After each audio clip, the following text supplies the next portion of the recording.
একই যাচ্ছে আর একই আসছে, কিন্তু বিএনপি সরকারের সফলতার কোনো খবর নেই। দর্শক, এবারের ঈদুল আজহা 2026-এ এসে আবারও প্রমাণিত হলো, এবং আমি জোর দিয়ে বলছি, এই বিএনপি সরকার কিছুই পারবে না।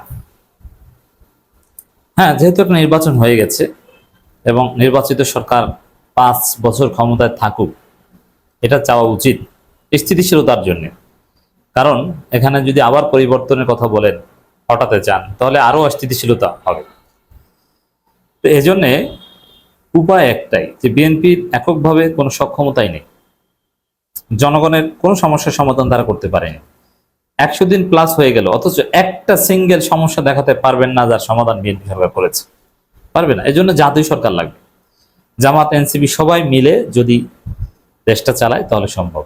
একটা এক্সাম্পল দিই, জাতীয় সরকারের কথা আমরা বারবার যে বলছি, এটা যে কতটা জরুরি এবং এটাই যে একমাত্র সমাধান এখন বাংলাদেশের মানুষকে স্বস্তি দিতে, তার প্রমাণ দেখেন। বাংলাদেশের ইতিহাসে সবচেয়ে ভয়াবহ জ্বালানি সংকট শুরু হয়েছে বিএনপির ব্যর্থতার কারণে। বিএনপি সরকার ক্ষমতা আসার পরপরই মানুষ জ্বালানি সংগ্রহের জন্য পেট্রোল পাম্পে সিরিয়াল দিতে যেয়ে মৃত্যুবরণ পর্যন্ত করেছে।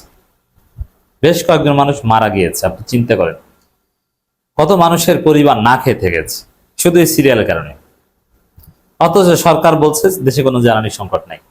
তাহলে এই যে সংকটটা, এটা কি ছিল? মানে এটা ছিল বিএনপির অব্যবস্থাপনা, তাদের ব্যর্থতা, তাদের সক্ষমতার অভাব।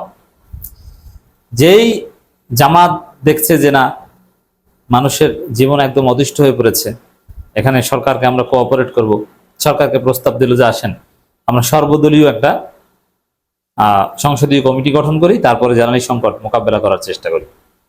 তারেক রহমান, শফিকুর রহমান এরা মিলে একটা কমিটি করেছে। পরের দিন থেকে দেখি যে জ্বালানি সংকট নাই। তাহলে কি বোঝা গেল? যে বিএনপি জামাত একসাথে যদি কাজ করে তাহলে অসম্ভবকে সম্ভব করা যায়। আমি চ্যালেঞ্জ দিয়ে বলছি, বাংলাদেশের একটা সংকট দেখেন, ওই সংকটটা আমি রোডম্যাপ দেব, যে বিএনপি জামাত একসাথে কাজ করবে, 100 বার ওই সমস্যার সমাধান হয়ে যাবে। যেমন দ্রব্যমূল্যের ঊর্ধ্বগতি। আমি এই আলোচনায়, এই ভিডিওতে দ্রব্যমূল্যের ঊর্ধ্বগতি নিয়ে কথা বলবো। আপনারা জানেন যে ঈদুল আজহা উদযাপিত হয়েছে, এখানে মানুষের অন্যতম কষ্ট ছিল দ্রব্যমূল্যের ভয়াবহ ঊর্ধ্বগতি। দ্রব্যমূল্যের ঊর্ধ্বগতি এখন এমন পর্যায়ে চলে গেছে যে মানুষ এটা নিয়ে বলে না, কিন্তু নীরবে নিবৃত্তি সহ্য করে, যা পায় তা খায়। 3 বেলার জায়গায় 2 বেলা খায় বা 1 বেলা খায়, কিন্তু বলছে না, কারণ এটা বলে লাভ নেই, এরকম একটা পারসেপশন তৈরি হয়ে গেছে। অথচ আমরা খোঁজ নিয়েই কথা বলি, বাজারে যান, বেতন ইনকাম যা আছে তাই, কিন্তু দ্রব্যমূল্য ডাবল 3 গুণ, এবং পাওয়াই যায় না অনেক কিছু। কোনো কিছুতে শৃঙ্খলা নাই, এবং দ্রব্যমূল্য নিয়ন্ত্রণের সরকারের কোনো হাতই নেই। এখানে সিন্ডিকেট যেভাবে ঠিক করে দেয় ওইভাবে চলে। দ্রব্যমূল্যে মানুষ প্রচন্ড কষ্ট পেয়েছে, এবং গরিব মানুষজন একটু কোরবানির গোস্ত যা পেয়েছে টুকরা টুকরা করে সংগ্রহ করে ওইটা রাস্তায় বিক্রি করেছে, আজিমপুরে বিভিন্ন জায়গায় ওইটা বিক্রি করেছে।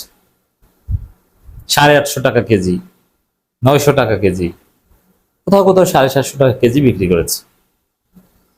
এবং এক টুকরা গোস্তের জন্য কত মানুষের যে কি হাহাকার, আমাদের হৃদয়ে রক্তক্ষরণ হয়। আমরা যতদূর সম্ভব চেষ্টা করছি গরিবদেরকে একটু গোস্ত পৌঁছে দেয়, কিন্তু কতজনকে আর দিব আমরা?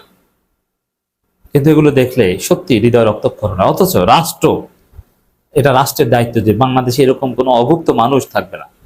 It's very simple. বাংলাদেশে যে পরিমাণ চাঁদাবাজি হয় আর অর্থ পাচার হয়, ওই টাকা দিয়ে এই মানুষগুলোর মুখে হাসি ফোটানো, ওয়ান টুর ব্যাপার, স্থায়ীভাবে পুনর্বাসন করতে পারে এদেরকে সমাজ কল্যাণ মন্ত্রক, কোনো ব্যাপারই না।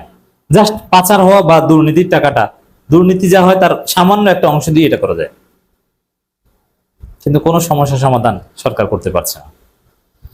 এখন আমরা যদি ধরে নিই, যেহেতু এই ঈদ কেন্দ্রিক আলোচনা করছি, যে দ্রব্যমূল্যের ঊর্ধ্বগতি সবচাইতে বড় সমস্যা। আর একটা সমস্যা আইডেন্টিফাই করি, সড়কে অস্থিরতা, বেশি ভাড়া নেওয়া, মিসম্যানেজমেন্ট সড়ক রেলে।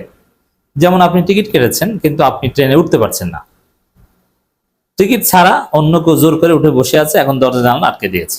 কি একটা জুলুম! আপনি চিন্তা করেন তো, হয়তোবা আপনি দেখছেন যে এরকম কেস কয়েক হাজার, মানে কোটি কোটি তো না, কিন্তু কয়েক হাজার হলেও একটু চিন্তা করেন, একজন মানুষের ঈদে বাড়ি যাওয়া, একজন মানুষের তার জীবন ওইটা, তিনি যেতে পারলেন না, টিকিট কেটেও যেতে পারলেন না, তার জীবন, তার পরিবার, মানে তার কাছে ওইটা অনেক বড় কিছু। একটা কোটি টাকা দিয়েও এর ক্ষতিপূরণ সম্ভব নয়। অথচ শুধু সরকারি অব্যবস্থাপনার কারণে তার বাড়ি যাওয়া হলো না, এবং তার হয়তো অনেক ক্ষতিও হয়ে গেছে। সে টিকিট কেটেছে আগে ভাগে যাতে নিশ্চিন্তে যেতে পারে, তারপরে সে যেতে পারলো না। কি জুলুম! রাষ্ট্র তার অধিকার নিশ্চিত করতে পারছে না, অথচ তার টাকা নিয়ে গেছে, ওই টাকা কিন্তু আর ফেরত পাবে না। তো দর্শক, সড়ক ব্যবস্থাপনা, যাত্রাপথে, ঈদ যাত্রায় এবং দ্রব্যমূল্য, এই দুইটাকে যদি এই মুহূর্তে বাংলাদেশের সাধারণ জনগণের জন্য সবচেয়ে বড় সমস্যা মনে করি, আমি চ্যালেঞ্জ দিয়ে বলছি, এই সড়ক পরিবহন মন্ত্রী থাকবে একজন, প্রতিমন্ত্রী থাকবে একজন, একজন জামাতের, একজন বিএনপির। আবার এই দ্রব্যমূল্য সংক্রান্ত বাণিজ্য মন্ত্রী থাকবে জামাতের, প্রতিমন্ত্রী থাকবে বিএনপির। এবং আর একটা সংসদীয় কমিটি করবেন, পাঁচজন, জামাতের অর্ধেক, বিএনপির অর্ধেক। অবশ্য জামাত মানে এখানে এনসিপিও থাকবে। আবার বিদ্যুৎ সমস্যা, এটা একটা সমস্যা, এখানে বিদ্যুৎ মন্ত্রী থাকবে জামাতের, বিদ্যুৎ প্রতিমন্ত্রী থাকবে বিএনপির। এবার একটা সংসদীয় কমিটি থাকবে পাঁচজন। আমি চ্যালেঞ্জ দিয়ে বলছি, দেখবেন যে সমস্যা নাই হয়ে গেছে। বাজারে সিন্ডিকেট নাই হয়ে গেছে, চাঁদাবাজি নাই হয়ে গেছে, যেরকম জ্বালানি সংকট দূর হয়ে গেছে। বিএনপি, জামাত, সরকারি দল, বিরোধী দল যদি এভাবে ঐক্যবদ্ধভাবে জাতীয় সরকার গঠন করে এভাবে সমস্যা সমাধান চেষ্টা করে, সম্ভব। কারণ যে মন্ত্রণালয়ে জামাতের মন্ত্রী বা প্রতিমন্ত্রী আছে, সেই মন্ত্রী চাইলেও এখানে আগাম করতে পারবেন না, কারণ এ চেক দিবে। যে সংসদীয় কমিটিতে এনসিপি আছে, জামাত আছে, বিএনপি আছে, চাইলেও এখানে চুরির চিন্তা করবেন না, যে সব এমপিরা বলবেন না আসেন আমরা ভাগ বাটোয়ারা করে খাই, এটা সম্ভব না। তো দর্শক, এই জন্য বলছি যে আসলে জাতীয় সরকার লাগবে। জাতীয় সরকার করতে পারলে আমাদের মুক্তি মিলবে, নইলে ঈদের পর ঈদ যাবে, এক ঈদ যাবে আর এক ঈদ আসবে, কিন্তু বিএনপি সরকারের সফলতার কোনো খবর থাকবে না। যেমন এবারের ঈদে অর্থমন্ত্রী আমির খুসরো মাহমুদ চৌধুরী বলেছেন, দ্রব্যমূল্য মানুষের ক্রয় ক্ষমতার মধ্যে রাখার চেষ্টা করছি, মানে ওই চেষ্টাই করে যাবেন। এখানে পুরো ঈদে বিএনপি নেতাদের মুখে শুধু প্রতিশ্রুতির বাণী, কোনো নেতা বলতে পারেন নাই যে না এবার আমরা সফল হয়েছি, কেউ সুখবর দিতে পারেন নাই যে এবার আমরা পেয়েছি, না, সম্ভব না। তবে দর্শক, চাপা মারতে পারেন দু একজন মন্ত্রী, যেমন সড়ক পরিবহন সেতু মন্ত্রী, তিনি সবচেয়ে ব্যর্থ যে খাত সড়ক ব্যবস্থাপনা, এটা সবচেয়ে ব্যর্থ, অথচ তিনি সবচেয়ে জোরালোভাবে বলছেন যে নির্বিঘ্নে ঈদ যাত্রা সম্পন্ন হয়েছে। তো এক কথা যদি বলি, এক ঈদ যাচ্ছে আর এক ঈদ আসছে, কিন্তু বিএনপি সরকার কোনো সুখবর দিতে পারছে না, কোনো সফলতার খবর নেই।